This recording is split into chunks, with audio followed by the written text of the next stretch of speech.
I'm sure many of you have been to a newly remodeled McDonald's. Possibly one with a McCafe. But have you ever looked up why they started remodeling the restaurants in the first place? The first McCafe in the States popped up in Chicago back in May of 2001. That was just the beginning. Now McDonald's has mostly remodeled every single one of their restaurants in America. Many of you might even be asking yourself how long it's been since you last stepped foot in old McDonald's. Ask anyone who's done some market research, and you'll hear something strange. McDonald's loses money on the process. It's a fact. The new furniture isn't pulling new customers, and the McCafes can't sell coffee that cheap and turn a profit. Look at Starbucks prices and you'll see what I mean. Stakeholders say they wanted a more adult vibe for the restaurant. A classier look for a classier America. Wrong answer. Google it right now. What's McDonald's target age group? It's children and teens. It always has been. So then why do they do all these remodels? Why would one of the largest corporations in America spend over $1 billion on a terrible marketing strategy? That's where things get interesting. Let's start with play places. If you can't remember, almost no two play places at McDonald's were identical. Some of them were really fun. I know I had a few favorites. Well, some of them were also really dangerous. The first gem I could find was a carousel play place in Lancaster, Pennsylvania. Back in the 1980s, that got shut down, mere months after opening. Little information was given about why they closed. The lot has been vacant ever since. If you find the right connections in Lancaster, though, you just might be able to read an article that didn't make it to print. Children would play on the merry-go-round, in ways they weren't supposed to, you see. They're kids, so of course they would.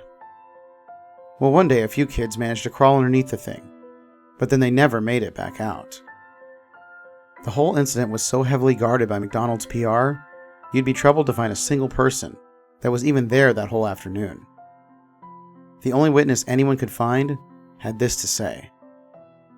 When they went under, a few parents started calling for help. Then something happened to the lights.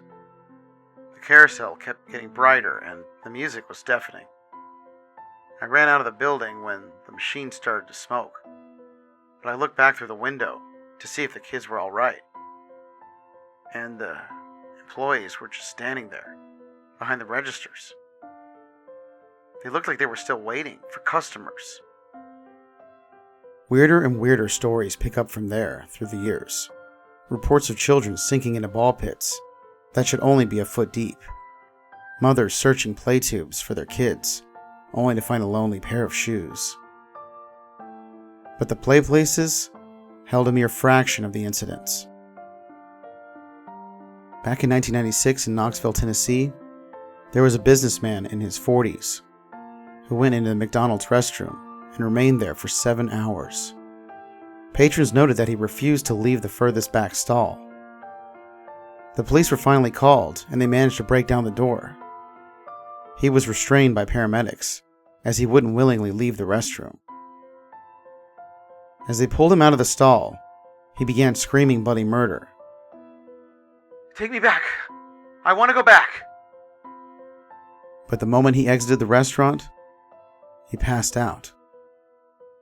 He had no memory of ever going to a McDonald's the day of the incident. The restaurant was shut down before anyone could inspect the stall he had shut himself in. However, anyone who used the restroom that day mentioned hearing several voices whispering things like, "It wasn't him. We have to go back. Saw you smile." Then there was a fry cook somewhere in Vermont, back in '99, who walked into the middle of the restaurant and dumped scalding oil on himself without flinching or saying a word. Several of the customers started to laugh and roll around in the burning oil alongside him, and all were rushed to the hospital. Only one survived, but refuses to make a statement. Not that she easily could. Her throat melted all the way through and had to be completely restructured. The manager claimed he didn't remember ever hiring the fry cook, and that he wasn't in any official paperwork. His name tag didn't even have a name, just 4 hashtags written on it. Once again, the McDonald's was closed without a trace. Most of the stories sounded like urban legends to me, but it never failed. Wherever I found a story, a McDonald's had been shut down in its wake. Near the late 2000s, the number of cover-ups had been so frequent that McDonald's decided to shut all of them down and rebuild every single one. But of course, they'd miss a few. I needed to see one for myself. I remember going in the old McDonald's as a kid, but that was before the frequency of incidents. That was when it was still safe. There was a small town on the way to my parents' house, just off the highway. Moroska was its name. Maybe 100 residents. Completely untouched by the outside world. Practically forgotten. It was pointless to stop there for any normal reason, because there wasn't a gas station or rest stop. Not even a sign to let you know you were close. Let's just say I had to sneak my way around some very old building permits to discover that they had one of the few McDonald's, aside from some treasured landmarks, that has yet to go through a remodel since the 1970s. How lucky is that? I was surprised they even had a fast food place, yet they didn't have a market or a post office. I planned a trip to my parents' place for the weekend, with a stop at Oroska on the way. It was already dark out, since it was the dead of winter, and I didn't get off work till 5. I was cold and grumpy about driving at night, but mostly determined. I don't think I would have ever found the place before phone GPS. The turnoff from the highway was just a dirt road with no landmarks or anything. As I pulled into town, none of the houses had lights on. Most of the street lights were out as well, as though nobody had remembered to change the bulbs in years. This place was really untouched. I'd be surprised if most of the residents hadn't moved out or simply died off. It definitely had the markings of a ghost town anyway. I was about to lose hope when I finally saw it. The nauseous yellow light of the golden arches illuminating a vacant parking lot in the distance. It buzzed and flickered like a fly zapper running out of batteries. The sign below said, "Eat new eggs, McGuffin. We like to saw you smile," which I assumed was just a lazy teen's handiwork. I pulled into the lot and carelessly parked my car in the center. There was nobody else there anyway. When I stepped out of my car, I felt a squish under my foot. There was a burger covered in mold, with a rancid liquid oozing out. The smell was absolutely vomit-worthy. I jumped out to scrape the contents of the burger from my shoe, when I noticed the whole parking lot was covered in trash. There were half-eaten boxes of fries and sun-baked children's toys, spilling out of old greased-up McDonald's bags. Everything was mixed in with the dirt and snow, like it had been here for months, possibly years. I hurried across the lot to avoid retching all over the asphalt. As I approached the door, I noticed the windows were caked in dust. Somebody had taped a piece of paper to the door with the word "closed" scribbled across it in red marker. Yet the sign hung from the inside clearly said "open." Cautiously I approached the door and pushed. An artificial bell hummed an old McDonald's tune that fizzled out on the last few notes as the door creaked open. I looked around the fluorescent lit room and saw it was void of life. There was nobody sitting at any of the tables and nobody attending the registers. Somebody had left a tray on one of the tables in the back, but there was no other sign someone had been here. The inside was at least a little cleaner. The toys on display by the counter were of characters I'd never heard of, likely from before my time. The whole place was covered in faded coats of yellow and red paint, and all the tables had that classic McDonald's wood finish. The wood looked completely rotted, but slathered in coats of polish as a sad attempt to keep it looking new. All of it had a sort of green hue, which I contributed to the old lights. The most notable element, though, was a terrible burning plastic smell that stung my nose. I went up to the register I felt like I shouldn't order anything, but I was hoping I could maybe ask someone a few questions. I waited for a good 15 minutes in silence. I shouted hello with only a muted echo for a response. I had been to a few McDonald's with bad service in the past, but this was insane. With how dirty the whole place was, I should have expected as much. Just as I was about to turn around and give up, the cash register popped open. It was practically begging me to take a tip for myself. Besides, didn't I deserve a slight reward for wasting my time here? I casually walked over to it and saw at least a dozen 20s stacked high. Looking around to make sure nobody was watching, I reached in to take a few bills, when the thing suddenly snapped closed right on my fingers. The metal dug deep into my flesh, leaving a dark trail of blood down the side of the counter. I yelped in pain. Behind the counter at the other end of the grill was a first aid kit hanging on the wall. The lights were burned out in the kitchen area, but I needed a bandage pronto. I hopped over the table and made my way to the back. The burning smell was getting stronger as I walked. I noticed the grill was covered in a thick layer of grease, completely unsuitable for cooking. I passed by the frying station, and the oil was filled to the top with maggots. I quickened my walk to the first aid, hoping to get patched up and out of there as soon as possible. I was starting to realize this restaurant definitely wasn't open for business anymore, and I probably shouldn't have entered it in the first place. I opened up the first aid kit and had to swallow some vomit. A cloud of mold burst out from it in every direction, followed by the same bubbling black ooze that was on the burger outside. I started coughing and waving my hands in the air to clear the mold dust floating around. The same bell I heard playing that McDonald's tune started up again as I steadied myself. I assumed it was broken like the rest of this dump.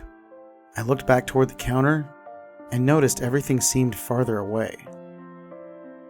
I must have been disoriented from losing blood and that awful smell.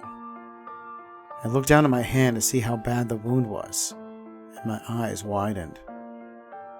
There was no wound on my hand at all.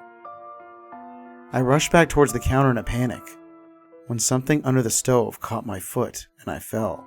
In the darkness, my eyes started to adjust, and I saw the outline of a body. Somebody was under there. Maybe they were unconscious and needed help. I yanked at the person's arm, and a half-decayed body slid out across the floor. They were wearing a McDonald's employee shirt, with a name tag that was just 4 pound signs. Their mouth was contorted into a sickening grin, but their eyes were screaming. I tried to shout, but no sound came out, like when trying to wake up from a nightmare. As I scrambled to get back up to the counter, the lights had started to dim, and the McDonald's tune was getting louder, the notes fizzling and distorting as they played. Once I had gotten my grip above the counter, I froze. Since entering, I never looked at the side of the restaurant opposite the counter. There was a play place. The glass separating the main restaurant from the play area had hundreds of bloody handprints smearing down toward the floor. The tube slide was caved in with chunks of red liquid spurting out from the tiny hole left at the bottom. There was a row of nooses tied to the monkey bars in the corner, with employees wearing that same name tag with the pound signs hanging from them. The tables around the perimeter had skeletons with rotting food left on trays, some of the food hanging from the skulls' mouths. I looked on in horror, too shocked to move. While the restaurant went dark, a bulb in the center of the play place continued to glow like a carnival spotlight. Below it was a massive ball pit, barely able to contain all of its colored plastic balls.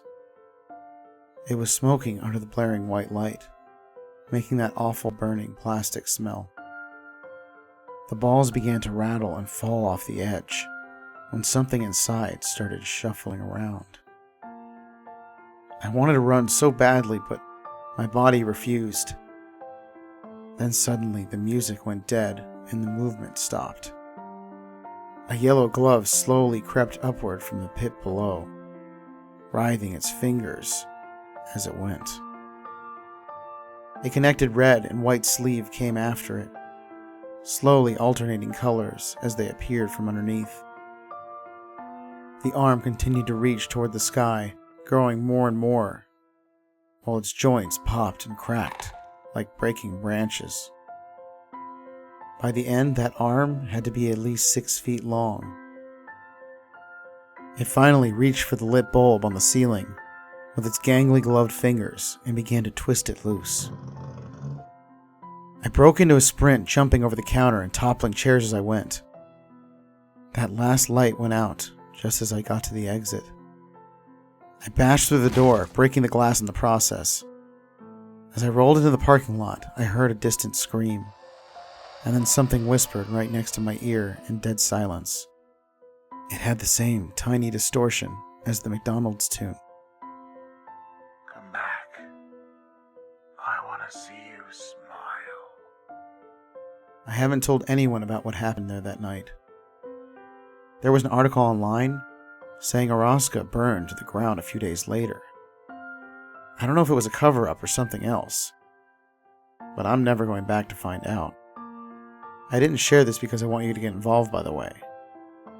I shared it to warn you what happens when you do. You can go to a new McDonald's, keeping your Big Macs, get your McCafe coffee, that's fine. They did something to the remodels to make them safe, at least for now. But don't ever go into an old McDonald's, not even the drive-thru.